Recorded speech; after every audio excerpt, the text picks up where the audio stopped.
Hello and welcome to my channel. Today's topic is error handling in Go. You must have seen a built-in type called error interface within the Golang. It's so ubiquitous that you must have definitely come across an API that returns this type. So entire error handling revolves around this type, which is error. Now in Go 1.13 the Go team improved the error handling. Before Go 1.13 there were three ways of creating an error. Either you used errors.new or pump.errorf, or you created your custom error and returned the custom error, did some type assertion to get the value out of that error. So this pattern of embedding, if you see in the my error, the third field is error. That means you wrap an error into your custom error. This pattern is so prevalent in the code base that the team thought it might be better if it's part of the standard library. So in Go 1.13 they introduced three new functions in errors package and a new formatting verb. The three new functions are is, as, and unwrap. Let's look at the three new functions. So is function, first one is in the errors package, and the signature is you pass the error that you receive and you compare the value against that error. That means if you want to check any sentinel error, you can use this function to check the equality.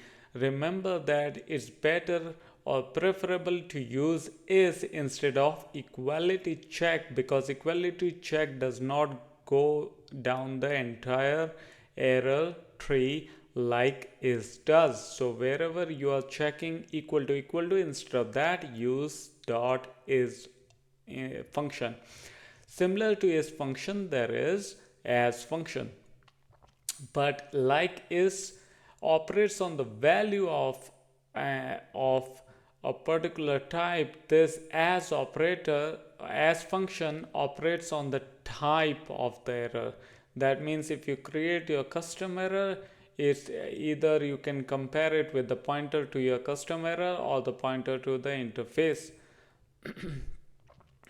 If the conversion is succeeds, you will also get the value with the conversion. So that means you can extract the values out of the error message. Third function is unwrap. Unwrap goes down the entire error tree when you wrap one error into another and build up an entire error tree. Unwrap is just a function that checks whether the error that you pass implements unwrap interface. That has only one method, that is unwrap, which returns an error. If the error implements unwrap, it will call unwrap on that error. If it does not implement unwrap, then it will just return nil for unwrap. Now let's look at an example of is function. So here in the main function I'm calling A calls B, and B calls nothing ahead. B basically opens a file, let's say file.txt, and this is a non-existent file. That means we are sure we are going to return an error.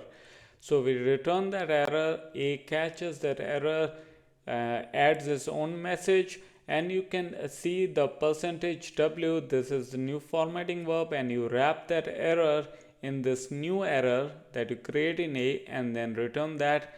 And we look if there is an error. We use errors.is function to check whether the returned error is equal to os.error not exist. This is a sentinel error.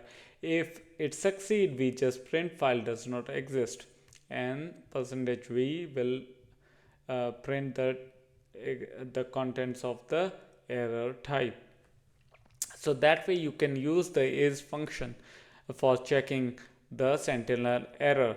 Now let's look at the as function. As function is like before, the code is exactly the same.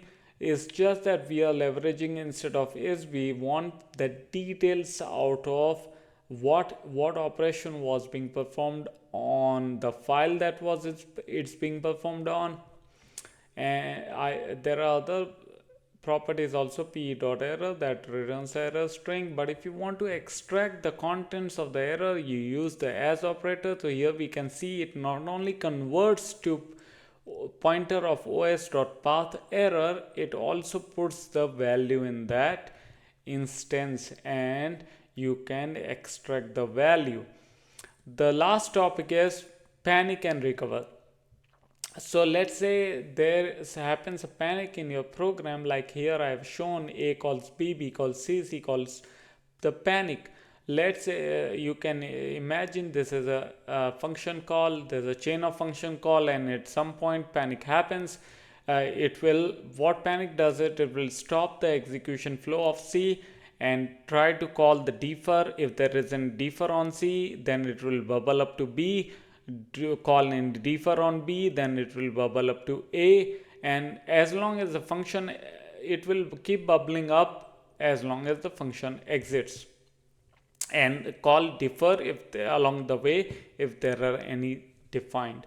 So you can easily trap, you can stop the panic in its path by something called recover. Again, recover is a built-in function, and it whatever panic raises the error, you can get that error through recover, and then you can do your own checks on the error, and if it's recoverable, you should stop it at that point itself. So that way you can stop panic. But let the program panic if it's something like a nil reference or off by one programmatic bug or some kind of unforeseen bugs. That way you will come to know that your program fails quickly, and there is nothing you can either fix it. The nil reference can be fixed. If off by one, then you can fix that. If basically panic is something you can't control and let the program crash.